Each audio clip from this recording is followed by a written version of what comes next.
Hello students, कैसे हैं आप सब। आज हम लोग स्टार्ट करेंगे सॉलिड स्टेट चैप्टर का लेक्चर 2। पिछले लास्ट क्लास पे हमने देखा था isotropy and anisotropy.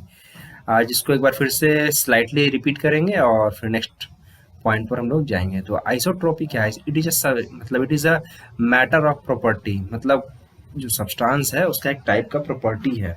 The substance having same physical property like electrical conductivity, thermal conductivity, mechanical strength और भी जो भी है। कहने का मतलब है कि सब्सटेंस का जो फिजिकल प्रॉपर्टी होता है, जो जैसे कि उसका इलेक्ट्रिकल कंडक्टिविटी हुआ, थर्मल कंडक्टिविटी हुआ, या फिर रिफ्रैक्टिव इंडेक्स हो गया, मैकेनिकल स्ट्रेंथ हो गया, ये सभी कुछ जो है ऑल डायरेक्शन से उसका सेम होता है। तो ऐसे प्रॉपर्टी को, मतलब ऐसे सब्सटेंस को आइसोट्रोपिक सब्सटेंस बोलते हैं, और इसकी जो प्रॉपर्टी होती है उसको आइसोट्रोपी कहा जाता है। और एनाइसोट्रोपिक सब्सटेंस हो गया जिसका फिजिकल प्रॉपर्टी जो होता है डिफरेंट डायरेक्शन में डिफरेंट होता है। फॉर एग्जांपल देखिए, जैसे ये फिगर है, मान लेते हैं कि ये क्रिस्टल है जिसमें इसका एक मतलब एक रियल अरेंजमेंट है, एक लॉन्ग रेंज ऑर्डर अरेंजमेंट है, एक डेफिनिट अरेंजमेंट है। जैसे ये डॉटेड पॉइंट्स आपका एक लेयर में है, एक लेयर में ये सर्किल पॉइंट्स है, फिर डॉटेड पॉइंट्स है, फिर सर्किल पॉइंट्स है। तो देखिए, जैसे इसमें मैं यहाँ पर अगर इसको ऐसे स्ट्रेट देख रहा हूँ तो इसका जो अरेंजमेंट है कुछ इस तरह दिख रहा है, one circle, then dot, arrow के अदर साइड में, फिर सर्किल, फिर डॉट, फिर सर्किल, फिर डॉट, इस तरह करके चल रहा है। और अगर इसको इस मतलब डायगनली अगर देखते हैं तो आप देखिएगा एक लाइन में सीधा जो है इसका एक सर्किल एक डॉट आ रहा है, फिर एक सर्किल एक डॉट आ रहा है, यानी कि इस डायरेक्शन से देख रहे हैं तो अलग अरेंजमेंट शो हो रहा है, इस डायरेक्शन में देख रहे हैं अलग अरेंजमेंट दिख रहा है। अगर इसको इस डायरेक्शन में देखेंगे तो अलग अरेंजमेंट दिखेगा। तो यानी कि ये डिफरेंट डायरेक्शन में इसका अरेंजमेंट डिफरेंट है। तो ऐसा जो सिस्टम हमको देखने को मिलता है वो क्रिस्टलाइन सॉलिड में मिलता है। बट अगर आप एमॉर्फस सॉलिड में देखेंगे तो इस टाइप का प्रॉपर्टी नहीं मिलेगा। वो आप इधर से देखिए, इधर से देखिए, इधर से, इधर, चारों तरफ से कहीं से भी आप देखेंगे आपको उसका प्रॉपर्टी, फिजिकल प्रॉपर्टी एकदम सेम नजर आएगा। नेक्स्ट है हमारा क्लीवेज प्रॉपर्टी। अगर क्रिस्टलाइन सॉलिड को अगर हम एक शार्प नाइफ से कट करते हैं तो हमको उसका जो है फिगर जो है एकदम क्लीन क्लीवेज मिलता है। और ये जो है आप देखिएगा ये एक मतलब एकदम प्लेन बॉडी मिलेगा। लेकिन अगर हम एक नाइफ है, ये हमारा नाइफ है जिससे हमने इस एमॉर्फस सॉलिड को कट किया है, तो ये जो है आपको कुछ इस टाइप से कट जाएगा। ये मतलब पूरा कंप्लीटली एक पीस में टूट के नहीं निकलेगा, ये कहीं से भी कट जाता है। तो ये हो गया हमारा cleavage property. Crystalline solid when cutted with sharp knife या sharp cutting tool it gives a clean cleavage, but in case of amorphous solid it gives irregular cleavage। और फिर हमारा नेक्स्ट है classification of crystalline solid. Crystalline solid के जो वर्गीकरण है उसको यहाँ पर हम लोग देखेंगे, यानी कि क्रिस्टलाइन सॉलिड्स को कितने टाइप्स में डिवाइड किया गया है, उसका जो बाइंडिंग फोर्स होता है और कॉन्स्टिट्यूएंट पार्टिकल्स जो उसमें प्रेजेंट होते हैं। कॉन्स्टिट्यूएंट पार्टिकल मतलब उस सॉलिड के जिस पार्टिकल से बना है उसका जो फाउंडिंग पार्टिकल है, उसका जो मैन्युफैक्चरिंग पार्टिकल है, उसको कॉन्स्टिट्यूएंट पार्टिकल बोलते हैं। और depending on the binding force और कॉन्स्टिट्यूएंट पार्टिकल प्रेजेंट जो होते हैं हमारे क्रिस्टलाइन सॉलिड में, उसके हिसाब से जनरली 4 to 5 टाइप्स के क्रिस्टलाइन सॉलिड्स होते हैं।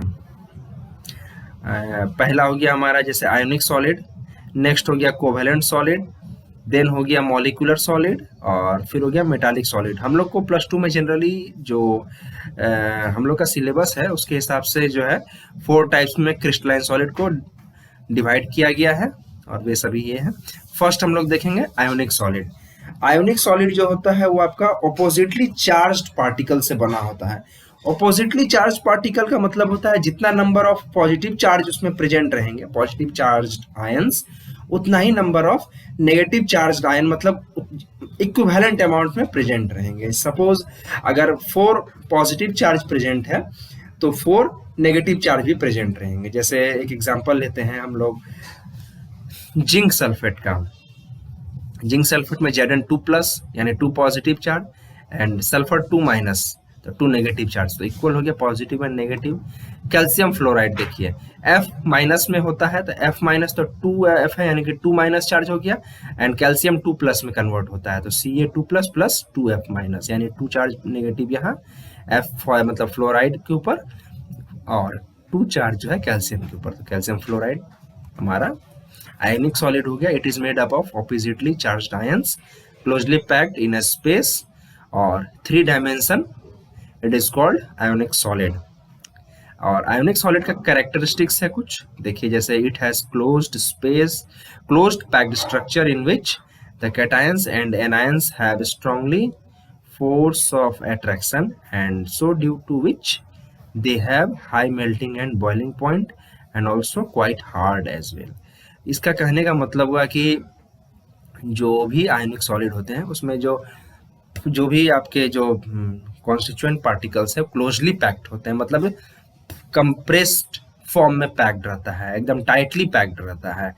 और कैटायंस और एनायंस जो भी हैं उनके चार्ज के कारण उनके बीच में स्ट्रॉन्ग अट्रैक्शन फोर्स रहता है, और इसके कारण जो है आयोनिक सॉलिड का मेल्टिंग पॉइंट भी हाई होता है, बॉइलिंग पॉइंट हाई होता है, और ये स्ट्रॉन्ग भी बहुत होते हैं। और सॉलिड के केस में जब हमारा आयोनिक सॉलिड सॉलिड फॉर्म में रहता है उस केस में ये नॉन कंडक्टिंग रहता है, मतलब कि अगर आप उससे एक मेटल की तरह अगर इलेक्ट्रिसिटी पास करवाना चाहेंगे तो उससे इलेक्ट्रिक पास नहीं होगा। But in case of molten state और in aqueous solution it is conductive. Molten state का मतलब होता है कि जिस तरह आयरन को आप काफी हिट करेंगे तो वो मेल्ट कर जाता है, तो वो उसका लिक्विड फॉर्म हो जाता है।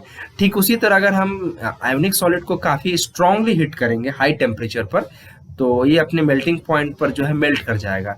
तो इसका जो मेल्टेड फॉर्म है, पिघला हुआ जो फॉर्म है, उस फॉर्म में इलेक्ट्रिसिटी कंडक्ट करेगा, but in case of solid it will not conduct electricity.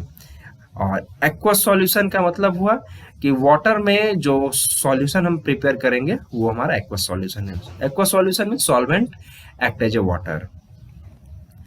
Next है हमारा इसी का नेक्स्ट पॉइंट है, it dissolves in water generally because water also have polar in nature. जैसा हम लोग जानते हैं लाइक डिजॉल्व्स लाइक, तो क्रिस्टलाइन आयोनिक सॉलिड जो है वो भी हमारा पोलर नेचर का होता है, और वाटर भी पोलर है, तो इसलिए डिजॉल्व हो जाता है। हाइड्रेशन एनर्जी जो होता है, एक मैंने यहाँ नोट पॉइंट में लिखा है, इसका आप लोग को कहीं कहीं जरूरत हो सकता है। तो हाइड्रेशन एनर्जी का मतलब होता है, इसका जो है इस कैरेक्टरिस्टिक पॉइंट से कोई मतलब नहीं है, ये एक अलग टॉपिक है।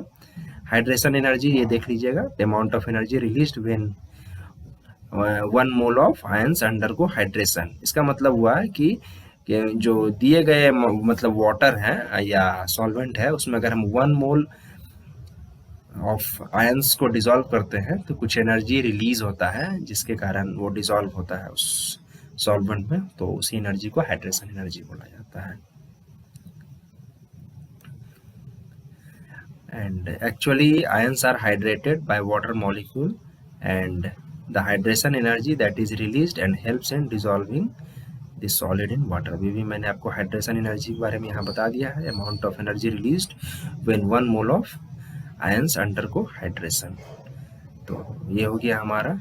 एंड फिर नेक्स्ट कैरेक्टरिस्टिक पॉइंट है इसका, it take part in ionic reaction which takes place generally in aqueous solution, ionic reaction and so much. मतलब और भी बहुत सारे पॉइंट्स हैं जैसे हमारा यहाँ पर लिखा हुआ है। एक इम्पॉर्टेंट बात यहाँ छूट रही है, ionic reactions take place with very fast rate. मतलब आयोनिक रिएक्शन जो होता है बहुत स्पीडली फॉर्म, मतलब उस जैसे आप 2 बीकर में लिए हुए हैं आयनिक रिएक्टेंट और इस दोनों को अगर मिक्स कर देते हैं तो उसका जो रिजल्ट आएगा, जो प्रोडक्ट फॉर्म होगा वो इंस्टेंट होता है, मतलब तुरंत फॉर्म कर जाता है, तो इसलिए उसको बोलते हैं it take place at very fast rate. ये वाला पॉइंट्स लिखने का आप लोग को जरूरत नहीं है, ये ऐसे ही मैं नॉलेज के लिए लिखा हूँ, आप इसको बस यहीं तक लिख सकते हैं, it takes part in ionic reaction which takes place generally in aqueous solution. बस यहीं तक आप लोग लिखेंगे, ये वाले पॉइंट्स जो है वो छोड़ देंगे। पहला टॉपिक हमारा खत्म हो गया ये आयोनिक सॉलिड का। नेक्स्ट है हमारा कोवेलेंट सॉलिड। तो चलिए देखते हैं। Covalent solids are made up of atom which generally belongs to non-metal। Covalent solid जो है वो एटम्स के मिलने से बनता है, और वो जो एटम्स होते हैं वो सभी नॉन मेटल्स होते हैं। इनके कुछ कैरेक्टरिस्टिक्स है, जैसे covalent solid, the atoms are linked by covalent bond. Covalent solid में जो भी एटॉम्स प्रेजेंट होते हैं उनके बीच में जो बॉन्डिंग होती है उसको कोवेलेंट बॉन्ड कहा जाता है। कोवेलेंट बॉन्ड से ये लिंक होते हैं। The arrangement extend through out the solid like a network.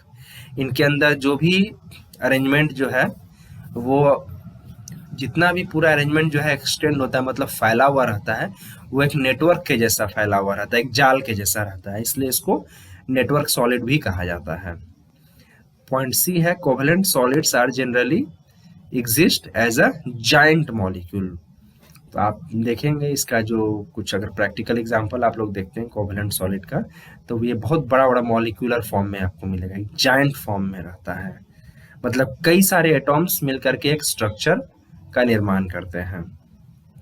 Covalent solid is hard, it is hard as well as brittle because their network breaks when some stress is applied.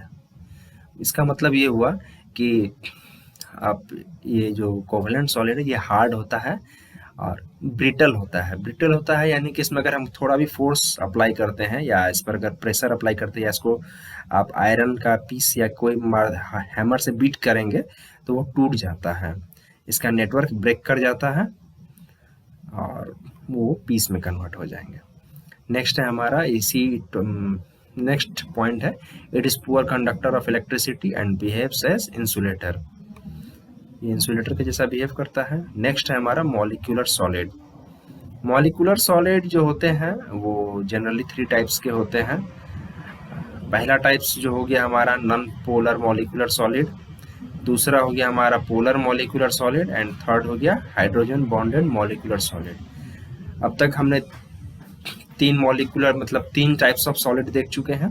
पहला हमने देखा था ionic solid, फिर next देखा हमने covalent solid, third है molecular solid. Molecular solid के भी 3 पार्ट्स हैं। अब फर्स्ट हम लोग देखते हैं मॉलिक्यूलर सॉलिड जो होता है, it is called molecular solid because it may solid only in molecular level but in the bulk amount it may be liquid, solid or gases। देखिए ये बहुत इंपॉर्टेंट पॉइंट है। मॉलिक्यूलर सॉलिड का मतलब हुआ जैसे एक, मान लीजिए कि मैं एक सिंगल मॉलिक्यूल को ले रहा हूँ H2 मॉलिक्यूल, तो वो मॉलिक्यूलर लेवल जो हो गया, अगर हम उसको बहुत स्मॉलर लेवल पे देख रहे हैं एक सिंगल मॉलिक्यूल के फॉर्म में, तब वो सॉलिड है। लेकिन अगर हम बल्क ऑफ मॉलिक्यूल लेते हैं, हाइड्रोजन मॉलिक्यूल का एक बल्क अमाउंट लेते हैं, वो गैसियस फॉर्म में है। जैसे H2O मॉलिक्यूल लेते हैं, तो क्या एक सिंगल H2O मॉलिक्यूल जो है किसी कपड़े को गीला कर सकता है? नहीं कर सकता है। उसको आप टच भी करेंगे तो भी वो आपका हाथ जो है वेट नहीं होगा, नहीं गीला होगा। लेकिन bulk amount of water molecule आप लेते हैं तो आपका हाथ गीला हो जाएगा। तो इसलिए कहा जाता है कि मॉलिक्यूलर सॉलिड जो होता है वो मॉलिक्यूलर लेवल पे सॉलिड होता है। बल्क अमाउंट में वो सॉलिड भी हो सकता है, लिक्विड गैस कुछ भी हो सकता है। इसका टाइप 1 है, फर्स्ट टाइप है नॉन पोलर मॉलिक्यूलर सॉलिड। इसके जो कॉन्स्टिट्यूएंट पार्टिकल्स होते हैं प्रेजेंट इन, मतलब जो मॉलिक्यूल में जो प्रेजेंट होते हैं वो डिस्क्रीट होते हैं या इंडिपेंडेंट मॉलिक्यूल होते हैं, in which atoms are linked by covalent bond. The constituent particle present in the molecules are discrete और independent molecule in which the atoms are linked by covalent bond. जैसे हमारा H2 molecule हो गया, O2 हो गया, N2 हो गया। तो इसके ये जो डिस्क्रीट वर्ड यूज कर रहा है, इसका कहने का मतलब ये हुआ कि मान लीजिए कि एक कंटेनर है, कंटेनर में ढेर सारे हाइड्रोजन गैस के मॉलिक्यूल्स उसमें प्रेजेंट हैं। तो क्या होता है कि देखिए जैसे ये जो 2 हाइड्रोजन है H, तो जो कोवेलेंट बॉन्ड प्रेजेंट है इस दोनों हाइड्रोजन के बीच में प्रेजेंट है, ना कि एक H2 और दूसरे H2 के बीच में प्रेजेंट रहेगा। तो इसलिए ये कह रहे हैं डिस्क्रीट यानी अलग अलग independent molecule in which the atoms are linked by covalent bond, and these are called non-polar molecular because they don't have any charge।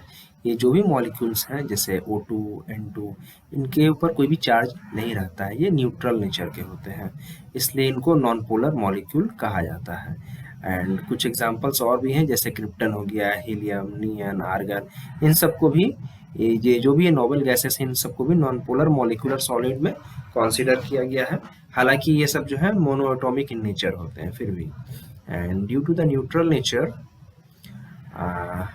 of the constituent particle present in such type of solid, the attractive force present which bind the constituent particle in these solids are weak dispersion forces, also called London force और van der Waal forces। यानी कि इनके जो दो molecule के बीच का जो वीक अट्रैक्शन फोर्स होता है, जिसके कारण ये सभी आपस में एक दूसरे के साथ बने रहते हैं, जुड़े रहते हैं, उस फोर्स जो होते हैं वो बहुत ही वीक अट्रैक्टिव फोर्स होते हैं।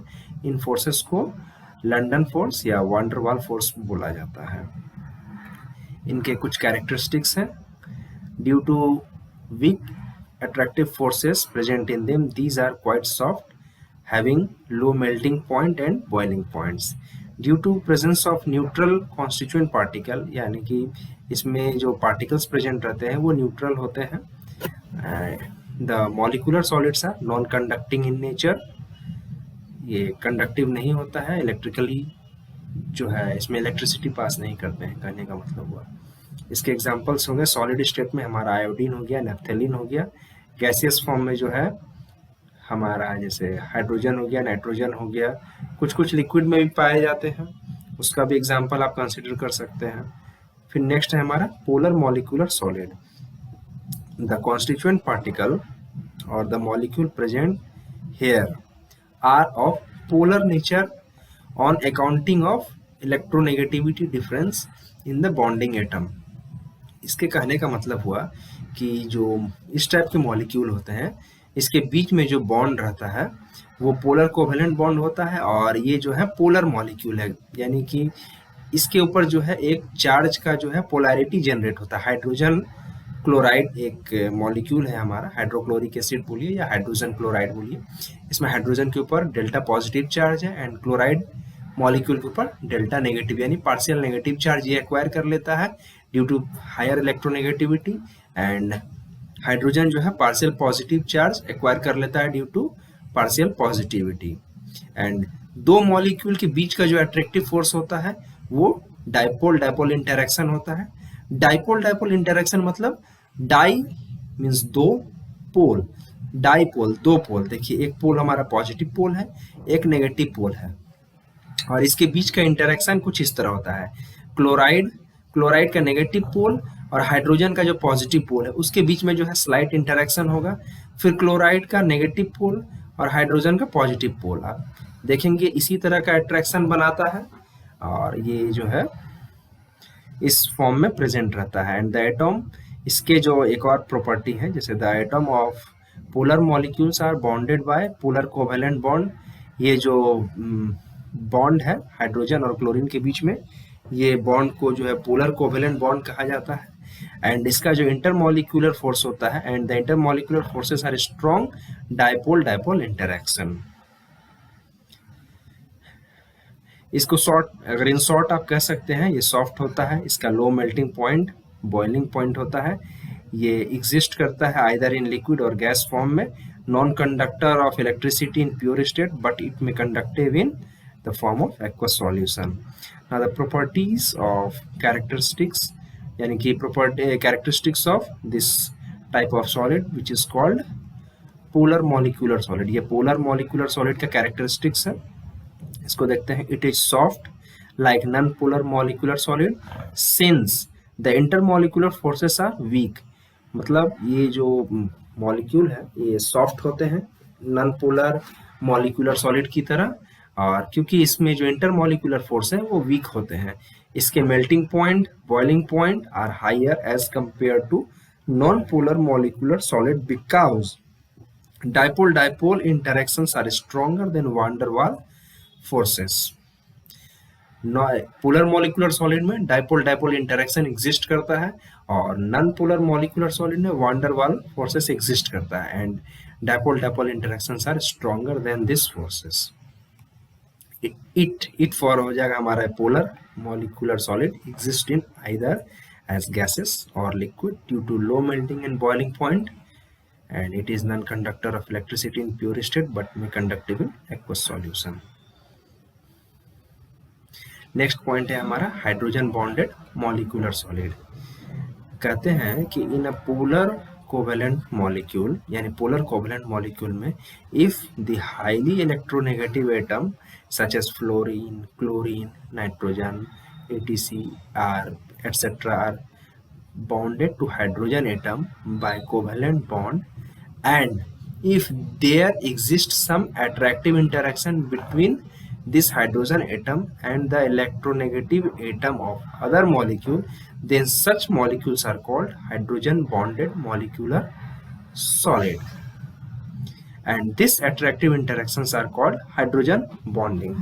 ये कहता है कि पोलर कोवेलेंट मॉलिक्यूल में जो भी हमारे पोलर कोवेलेंट मॉलिक्यूल है, अगर इसमें कुछ बहुत ही ज़्यादा electronegative atom such as fluorine, chlorine या इस टाइप के इलेक्ट्रोनेगेटिव एटम प्रेजेंट रहते हैं, और ये जो एटम्स हैं हाइड्रोजन के साथ अटैच्ड रहेंगे, और इसके अलावा जो है कुछ अट्रैक्टिव फोर्स जो है इस हाइड्रोजन और मतलब इस मॉलिक्यूल के हाइड्रोजन और अदर इलेक्ट्रोनेगेटिव एटम के बीच में अगर एक अट्रैक्टिव फोर्स अगर एग्जिस्ट कर रहा है, तो इस तरह के मॉलिक्यूल को हाइड्रोजन बॉन्डेड मॉलिक्यूलर सॉलिड बोला जाता है।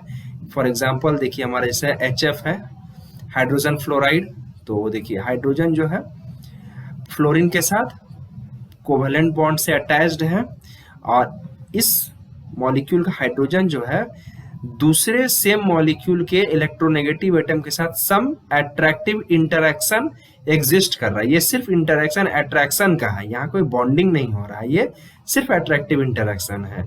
तो इस टाइप के इंटरैक्शन वाले मॉलिक्यूल को हाइड्रोजन बॉन्डेड मॉलिक्यूलर सॉलिड बोला जाता है।